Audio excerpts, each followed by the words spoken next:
ఆ ఆటవికుడు తను సంధించిన బాణానికి విశేషమైన విషాన్ని పూశాడు.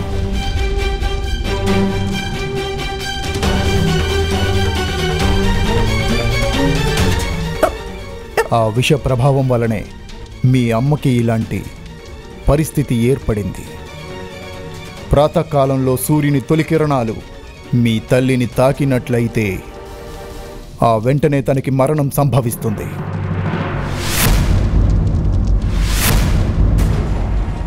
కానీ ఈ ఆపద గట్టెక్కడానికి ఏదో ఒక ఉపాయం ఉంటుంది కదా. ఉంటుంది మహాశయ, కానీ ఈ కారాగారం లోపల ఉండదు. మరి మీరు ఈమె ప్రాణాలని రక్షించాలనుకుంటే ఆమెని వెంటనే ఇక్కడి నుంచి తీసుకువెళ్ళాలి మహాశయ. ఈ అడవికి అవతల ఒక పర్వతం ఉంది, సప్తదళ పర్వతం. ఆ పర్వతం అంచున సూర్యుని తొలి కిరణాలతో విశేషమైన ప్రక్రియ జరిగి దివ్య ఔషధం ఉత్పన్నమవుతుంది. ఆ ఔషధం వలన మాత్రమే మీ అమ్మ ప్రాణాలు రక్షింపబడతాయి పుత్ర.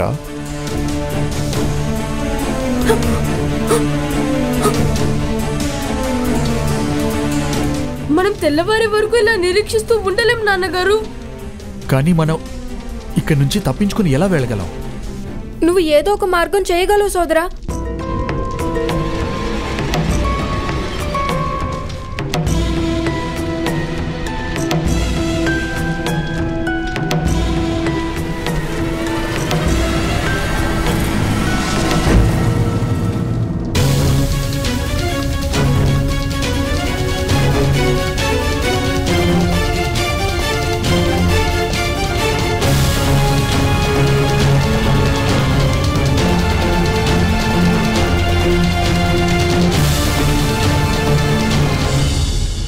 నువ్వు నన్ను అమ్మ అని పిలవాలనుకుంటే తీసుకో ఈ గొడ్డల్ని, విరగొట్టు ఆ ధనస్సుని.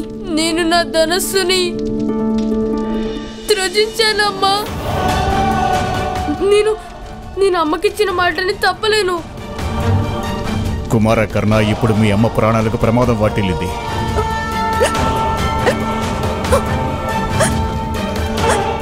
మాట తప్పు, ధనుసును చేపట్టు. లేదు పెద్దనాన్న, నేను ఈ ధనస్సుని తాకినట్లయితే మరి నేను ఇచ్చిన మాటకి విలువేముంటుంది? సోదర కర్ణ, అమ్మ ప్రాణాల కంటే నువ్వు ఇచ్చిన మాటే ఎక్కువ విలువైనదా? నేను అమ్మకిచ్చిన మాట నుండి అమ్మే నన్ను విముక్తిని చేయగలదు సోనా. ఈ ప్రమాదం నుండి బయటపడడానికి వేరే మార్గం వెతకాలి సోనా.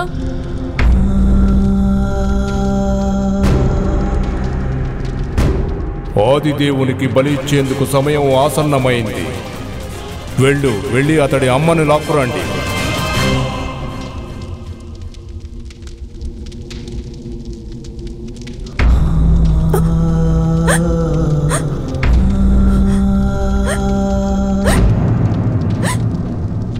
నేను వెళ్ళి బలవుతాను. నేను బలవుతాను. లేదు నాన్నగారు, లేదు. షోనా, మీ అమ్మని జాగ్రత్తగా చూసుకోండి.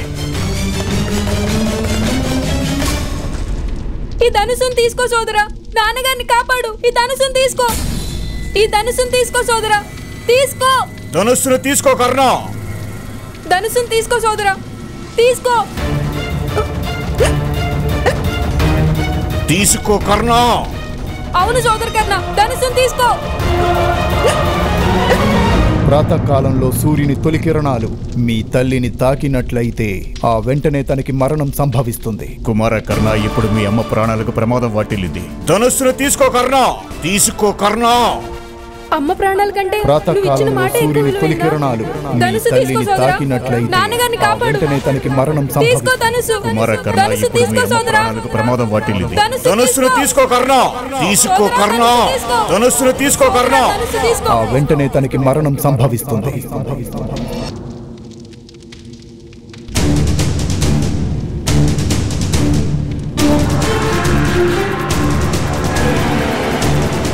నన్ను మీరు క్షమించండి అమ్మా. నేను మీకు ఇచ్చిన మాటని తప్పుతున్నాను.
మీరు నన్ను తీసుకెళ్ళండి. నా భార్యకు బదులుగా నన్ను బలిచ్చి నా కుటుంబాన్ని విడిచిపెట్టండి.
ఆదిదేవుడు బలి కోరుతున్నాడు.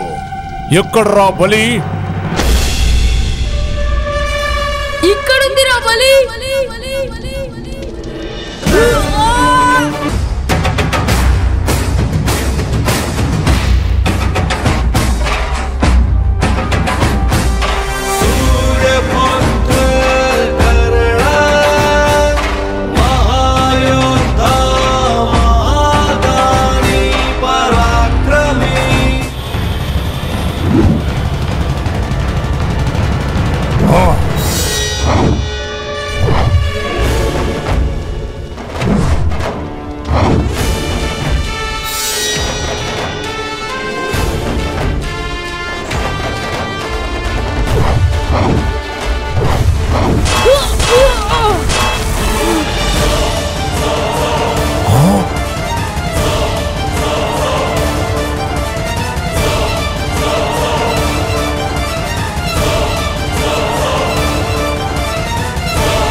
పెద్దనాన్న షోరా త్వరగా పదండి.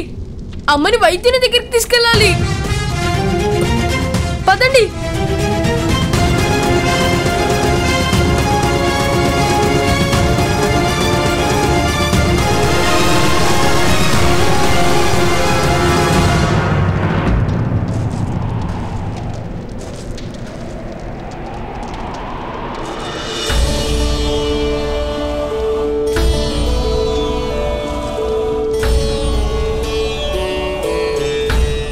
పదండి స్వామి.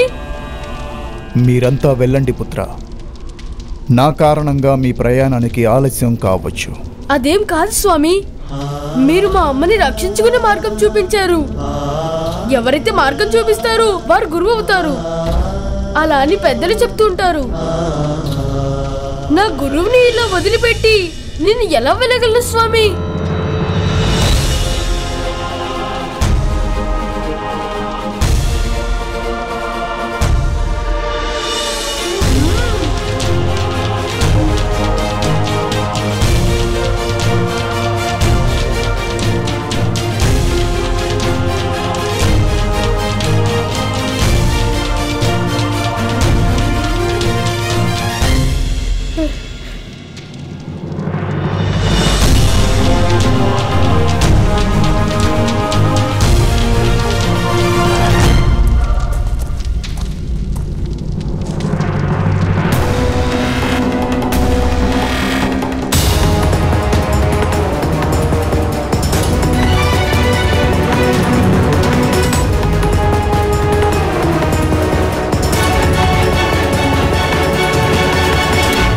ఇంత ఘోరం ఎలా సంభవించింది మదనజయ? ఒకే ఒక్క బాలకుడు ఈ ఆటవికులందరినీ మట్టి కరిపించి వెళ్ళాడు. ఆ బాలుడు కాదు మూర్ఖుడా, ఆ బాలుడు కాదు. ఇదంతా చేసింది గాంధార దేశ సేనాధిపతి ఈ మదనజయుడే.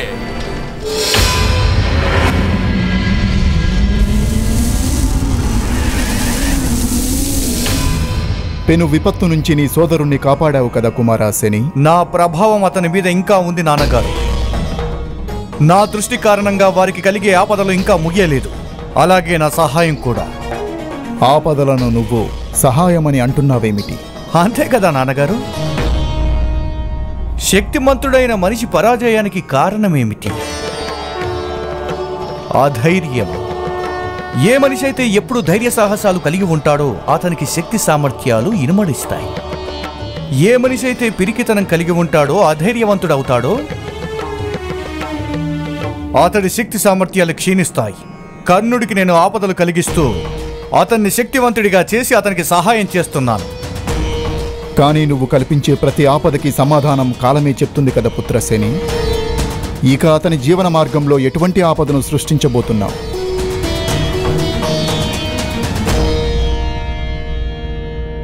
అసలు ఆపద ఏమిటో చెప్పనా నాన్నగారు? మీరే.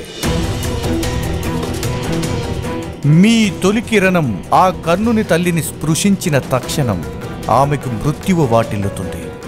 అలాగే మీ తొలి కిరణంతో వికసించిన పుష్పమే ఆమె ప్రాణాలను నిలబెడుతుంది.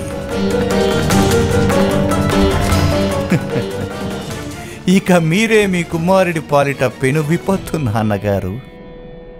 మరి మీ కుమారుడి కోసం మీరు మీ దిశను ఆపగలరా నాన్నగారు?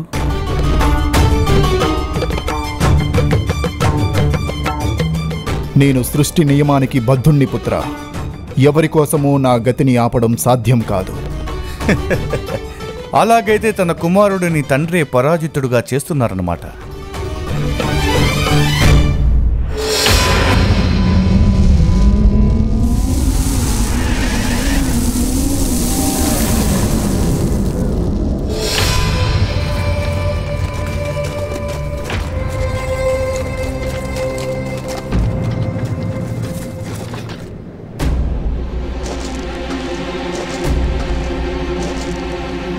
అమ్మా రాధా,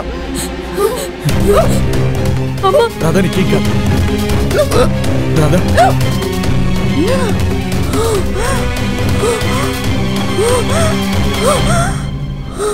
నాన్నగారు, అమ్మా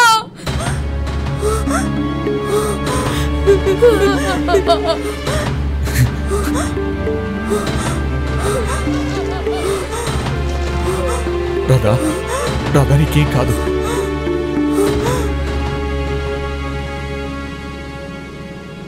ఇదే ఆ పర్వతం మహాశయ. ఇక్కడ తూర్పు దిక్కున సూర్య భగవానుడు ఉదయిస్తాడు. పశ్చిమ వైపున గల పర్వతము అంచున ఆ దివ్య ఔషధం ఉంటుంది. సూర్యుని తొలికిరణం వికసించి పుష్పరూపంలో మనకు కనిపిస్తుంది. సూర్య భగవానుడు ఎక్కడెక్కడ పయనిస్తుంటాడో ఆ ప్రకారంగా వారి కిరణ ప్రభావం ఈ ప్రదేశం పైన పడుతుంది. మీరు ఆ దివ్య పుష్పాన్ని తెచ్చి మీ అమ్మకి తాకించడానికి ముందే సూర్యుని తొలికిరణం ఆమెని తాకితే మీ అమ్మని మృత్యువు కబలిస్తుంది. మృత్యువా? లేదు. ఎవరైతే సూర్యకిరణాల కంటే వేగంగా పరిగెత్తుకుంటూ వెళ్ళి ఆ దివ్య ఔషధ పుష్పాన్ని తేగలరో వారు ఈమె ప్రాణాల్ని రక్షించిన వారవుతారు.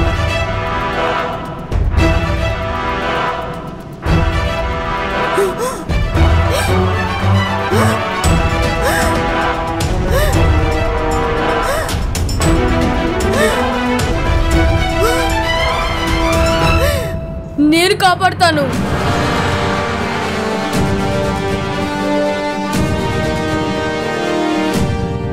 నేను ప్రాతకాలానికి ముందే ఆ ఔషధ పుష్పాన్ని తప్పక తెస్తాను. కానీ సూర్యుని తొలికిరణంతో వికసించే ఔషధ పుష్పాన్ని తీసుకువచ్చి ఈమెని చేరుకోవడం అసంభవం కుమారా.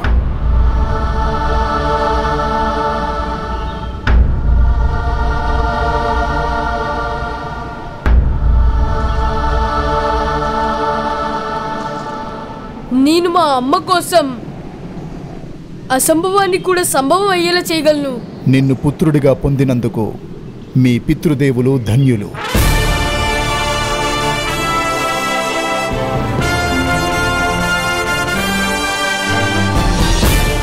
విజయీ భవ కుమార.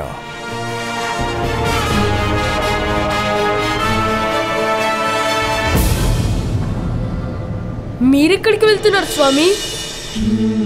నేను నా గతిని ఆపలేను పుత్ర. నేను తిరిగి వెళ్ళే సమయం వచ్చింది. నీకు నా అవసరం లేదు పుత్ర. నువ్వు ఈ క్షణం నుంచి నీ ధైర్యంతో నీ శౌర్యంతో జీవితంలో పోరాడాలి.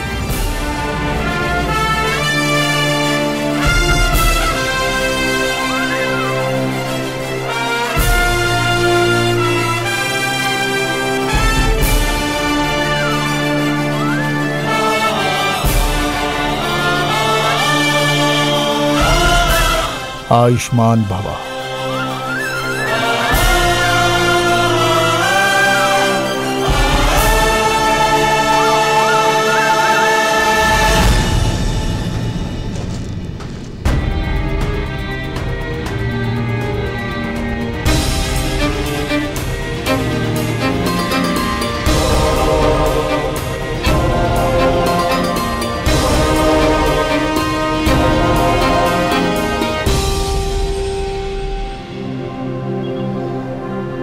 నాకు అనుమతినివ్వండి అమ్మా. మీకు మాటిస్తున్నాను, మీకు మృత్యువుని రానివ్వను.